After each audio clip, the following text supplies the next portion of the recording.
আনন্দের যে তিনি আমাদের পিছনে 17 বছর সে আমাদের নির্বাচন করতে দেয়নি, আমরা নির্বাচন দিন ছিলাম। এখন আমরা চাই যে 17 বছর পরে একটি সুষ্ঠু নির্বাচন বিএনপি বিপুল ভোটে জনগণের পাশে আছে এবং থাকবে নির্বাচিত। দেশের মানুষের উপর চেপে বসছিল গত বছরের এই 5ই আগস্ট সেই চুন্নি যে কিনা সবার সামনে বলেছিল হাসিনা পালায় না, সেই চুন্নি পালাইছে। আর স্বৈরাচার চলে গেছে, স্বৈরাচার পালায় গেছে। আজকে মুক্ত বাতাসে এই জায়গায় দাঁড়িয়ে দেশবাসী সহ আমরা সবাই কথা বলতে পারতেছি। জনগণ এখন মুক্ত। যে হাসিনার অত্যাচারে আমরা নিষ্পেষিত ছিলাম, সেখানে আমরা কিন্তু এখন কথা বলতে পারতেছি। দেখুন, আমি ফ্যাসিবাস্টকে উপস্থাপনের কিছুই নাই, কারণ সে একটা রক্তচোষা ডাইনি ছিল, এটা বাংলাদেশের 18 কোটি মানুষের জানা আছে। আর যদি উদযাপনের কথা বলেন তাহলে আমরা অত্যন্ত খুশি, যেমন ফ্যাসি স্বৈরাচারী নমরুদ এই দেশ থেকে পালিয়েছে, কিভাবে মানে অবুঝ বাচ্চাদের থেকে শুরু করে বৃদ্ধ পর্যন্ত মানুষকে পাখির মতো গুলি করে হত্যা করেছে।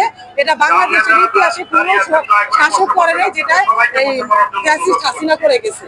আর উদযাপনের কথা বললে আপনি বিপুল মানুষের এখানে যেভাবে আলোড়ন সৃষ্টি হয়েছে বা পুরো বাংলাদেশে যেভাবে আলোড়ন সৃষ্টি হয়েছে,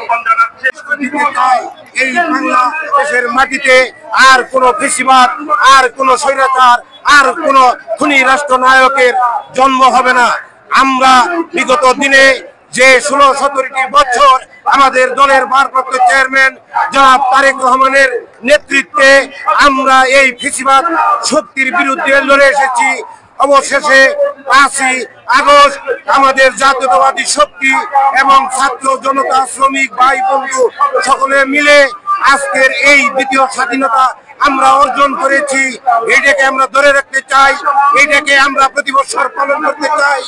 এই মেসেজে আমরা আগামীতে বাংলাদেশ চালাতে চাই, সবার আগে বাংলাদেশ।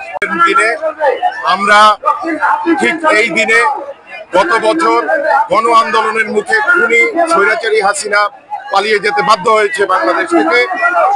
আজকে আপনারা আরো জানেন যে প্রধান উপদেষ্টা আগামী বছর ফেব্রুয়ারিতে নির্বাচন ঘোষণা করেছেন। আমরা বিএনপির পক্ষ থেকে সেটাকে স্বাগত জানিয়েছি এবং আমরা মনে করি আমাদের নেতা অঙ্গীকার করেছেন দেশের কাছে, দেশের মানুষের কাছে, যে আগামীতে উনি একটি বৈষম্যমূলক সুন্দর বাংলাদেশ, নতুন বাংলাদেশ উনি করে তুলতে চান। সেই জন্য বিএনপির প্রতিটি নেতা কর্মী আমরা কাজ করছি। ওরা এই পায়তারা করতেছে, পিটার হাসার পায়া ধরতে গেছে কালকে কক্সবাজার। বিএনপি কি কখনো কারো পায়ে ধরতে যায়? এরকম ইতিহাস আছে? আপনারা তো সাংবাদিক, আপনারা কোথাও এরকম কোন রিপোর্ট করেছেন যে আমাদের তারেক রহমান বলেন বা আমাদের যে বিএনপির যে সিনিয়র নেতৃবৃন্দ আছে তারা কখনো কারো পায়ে ধরতে গেছে? শেখ হাসিনার কাছে কখনো মাথা নত করছে? আমরা কোন বিএনপি কখনো তেলবাজি করে না। বিএনপি মাঠে ছিল 17 বছর, মামলা হামলা সবকিছু শিকার হয়েছে, তারপরে কিন্তু বিএনপি মাথায় ছিল, এখনই আছে। বিএনপি কি কখনো বিএনপিকে হটাইতে পেরেছে? পারে নাই। এত পাওয়ারফুল স্বৈরাচার শয়তান, এত স্বৈরাচার শয়তান শেখ হাসিনা, সে পারে না বিএনপিকে হটাতে। আর কুন্ডাইকার কচি কচি পোলাপান এনসিপি